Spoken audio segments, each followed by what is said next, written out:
நேர்மையான நிர்வாகங்களைத்தான் இந்த அரசானது தர வேண்டும். அப்படி அந்த அரசாங்கம் தந்தால்தான் சிறப்பான பொதுமக்களுக்கான அனைத்து திட்டமும் இலவசமாகவும் நேர்மையாகவும் நிச்சயமாக நமக்கு கிடைக்கும்.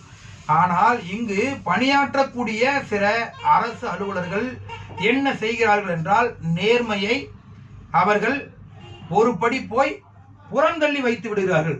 ஆனால் அவர்களுக்கு ஏதோ இன்றைக்கு ஒரு கையூட்டு கிடைத்தால் போதுமே என எண்ணுகிறார்கள். ஆனால் இது அரசாங்கத்திற்கு மிகவும் கேடு விளைவிக்கக்கூடிய ஒன்று என்பதை அவர்கள் புரிந்து கொண்டு செயல்பட வேண்டும். அவ்வாறு புரிந்து கொண்டு செயல்படும் பொழுது மட்டுமே குடிமக்களுக்கான நேர்மையான ஆட்சியை யார் தருகிறார்களோ அந்த ஆட்சி நல்லாட்சியாக போற்றப்படும்.